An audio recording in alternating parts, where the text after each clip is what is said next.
Գյուրջան Կասկադ, հասանելի բնակարաններ 65 ամիս մարման ժամկետով։ Վերջի օրերին շատ է քննարկվում Ռուսաստանի հետ հարաբերություններում հայ գործարարների ունեցած խնդիրների մասին։ Այս առումով դուք որևէ խնդիրներ ունեք եւ ինչ կարող եք ասել։ Ես կարծում եմ նման խնդիրներ չկա, միշտ խնդիրներ 30 տարվա մեջ եղել են, դրանք քաղաքական գործիքներ են, որ օգտագործվում են տարբեր երկրների կողմից, առավել եւս խոշոր երկրի։ Իհարկե Հայաստանն էլ ինչ-որ գործիքներ ունի, որոնք որ այդ ընթացքում քննարկման ժամանակ կիրառում են, բայց ես ուզում եմ մի այլ բան ասել, որ վերջին հաշվով սա մի գործընթաց է քաղաքական, դիվանագիտական, որը որ ինչ-որ մի ընթացք է ստացել եւ ընթացքում ես կարծում համաշխարհային հարթակներում տիրող իրավիճակը կբերի նրան, որ ավելի այդ իրավիճակից ելնելով ավելի ճիշտ որոշումներ կկայացվի, որտեղ վերջին հաշվով իրավիճակն էլ թելադրող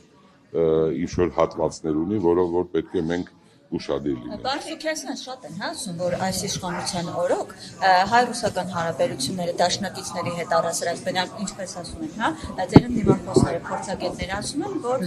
այս ձեր օրոք, ձեր իշխանության օրոք Ռուսաստանի Իրանի հետ հարաբերությունները շատ խելացի հարց եք տալիս։ Նայեք, ընդհանրապես այդ հարաբերությունների սրման պատճառը միշտ լինում է Հայաստանի Հանրապետության ինքնիշխանության պատճառով, երբ որ Հայաստանի Հանրապետությունը ուզում է ավելի մեծ ինքնիշխանություն ունենալ, ավելի անկախ որոշումներ կայացնել, իհարկե այդ ամեն ինչը սկսում է ավելի ճնշվել, որովհետև շատ երկրներ չեն ուզում, որ Հայաստանի Հանրապետությունը լինի ինքնիշխան, ուզում են լինի այլ փոխհարաբերությունների հարթակում։ Նայեք տնտեսական կապվածությունը, եթե դուք ուզում եք, եթե շատ եք ուզում, ես կարող եմ ձեզ տվյալ տալ հիմա, որը հնարավոր է ձեզ զարման կառաջացնի։ Եթե ուզում եք, ես հանեմ եվրոպական վերջի 20 տարում գազի գնման գները, ուզում եք ցույց տամ։ Տեղյակ եք, չէ, իհարկե։ Գնացեք հանեք, որը որ եվրոէներգետիկ ստատիստիկ միավորումն է տալիս, որտեղ հստակ կա։ Գերմանիայի դաշտությունը, որը որ ավելի երկար պայմանագրեր է կնքում, նրա գինը 100-ից 220։ Եղել են վերջի տարիներին 21-22 մինչև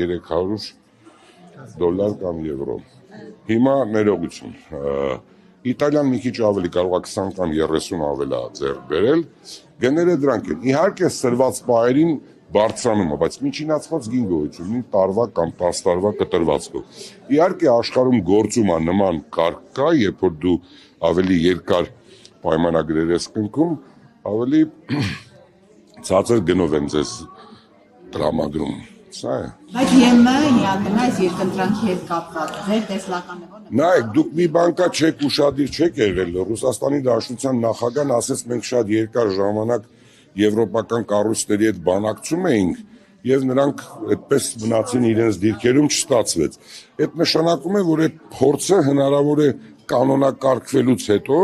համաշխարհային հարթակներում, որը ես կերազեմ դա լինի,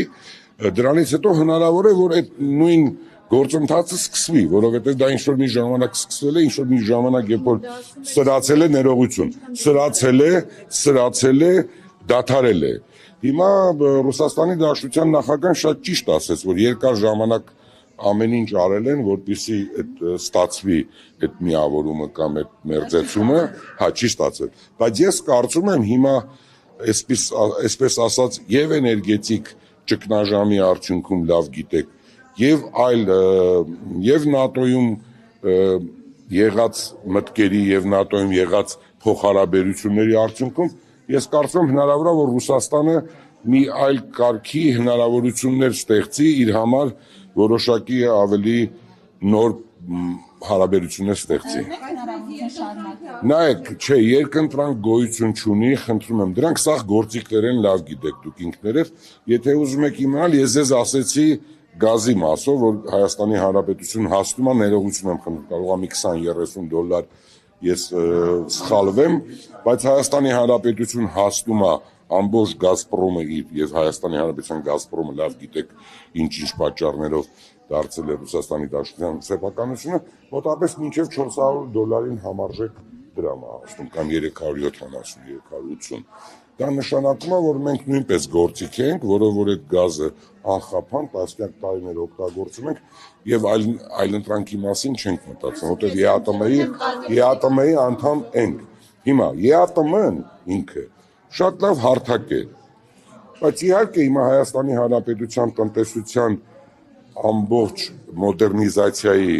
ժամանակակից տեխնոլոգիաների ներկրման արդյունքում հնարավոր է Հայաստանի Հանրապետության ապրանքատեսակների մեծ մասը եւ Եվրոպայի տարբեր հարթակներում նույնպես իրացվի։ Նայեք, ես ձեզ մի բան էլ ասեմ, վերջին հաշվով ԵԱՏՄ-ն ունի կանոնակարգ, այդ կանոնակարգը ոչ մեկ չի խախտել։ Տեղեկություններ տարածվեցին, որ որոշ գործարարների արտահանումների հետ կապված Ես կարող եմ ձեզ մի բան ասել, ես շատ լավ թեմա եք առաջ քաշում, ինչ որ խնդիրներ լինում են, դա չի լինում։ Ինչ ենք մենք ասում, որ իրավական գործընթացները պետք է հենց կրեն իրավական գործիքների արդյունք։ Ինչի, որովհետև եթե ինչ-որ մի գործարար Հայաստանի Հանրապետությունից չհամապատասխանող ապրանքներ է արտահանել, դա շատ մեծ վնաս է եւ երկրի իմիջի համար, եւ տվյալ կազմակերպության համար, բայց ես չգիտեմ, տեխնոլոգիայի բացակայության արդյունքում է եղել, թե անփույթություն է եղել, թե ուղղակի այդ կարգի, չէ, այդ որոշումը քաղաքական իհարկե Ռուսաստանի Դաշնությունում քաղաքական է, բայց վերջին հաշվով մենք էլ պետքա, չէ, մի օրինակ վերցնենք, մերոնք էլ տանեն լաբորատորիա։ Նկատում դուք կարող եք ուղղել այդ հարցը, հասկանալ այդ լաբորատորիայի արդյունքը չի կարա այլ լինի, նույն սարքավորումն է, այդ սարքավորման արդյունքում ասում է այս կամ այն նյութը համապատասխանում է թե ոչ։ Քեզ մի հարց էլ էլի, օրինակ փորձագետներ, շատ տնտեսագետներ ասում են ԵՄՇԿ-ն հայկական արտադրանքի, այսպես ասած, պահանջարկ կարիքը չունի, ու մինչ այս այլընտրանք, այսքան փոփոխություն, նախ շատ ջանք է, պահանջել, երկրորդն անգամ չգիտենք էլ կստացվի թե չէ։ Նախ առաջինը դուք տեղյակ չեք, որ մինչև անգամ վարդերը Նյու Յորք են գնում։ Ուղղակի Հայաստանի վարդերը Նյու Յորքում են վաճառվում, Ամերիկայի Միացյալ Նահանգներում վաճառվում են։ Նայեք, այն գործընթացը, որը որ պետք է սկսվի եւ այլ շուկաներում, որտեղ որ առավել խիստ պահանջներ կան եւ որտեղ որ այտենց ախպերական պայմանավորություններ չի ձեռք բերվում, այլ միայն ինստիտուցիոնալ որակի եւ մնացած ինստիտուտների համապատասխան արտոնագրերի, լիցենզիաների արդյունքում է կատարվում, մենք պետք է անպայման մտնենք այդ դաշտ։ Որպես պետություն, որպես պետական, որպես տնտեսություն պարտավոր ենք մենք ամեն ինչ անել, թեկուզ կորուստներով, թեկուզ եկամուտները մի քիչ լինի, բայց մենք կարողանանք մեր շատ տնտեսություն կառուցենք այն որակների, այն չափորոշիչներին, այն չափանիշներին, որոնք որ պահանջում են նման։ Իհարկե ժամանակ եւ արագություն էլ կարող ես եւ արագ անել, կարող ես եւ դանդաղ անել, դրա համար ինչքան շուտ այդ խնդիրը առաջանա, այնքան ավելի շուտ մենք այդ ամեն ինչը կունենանք։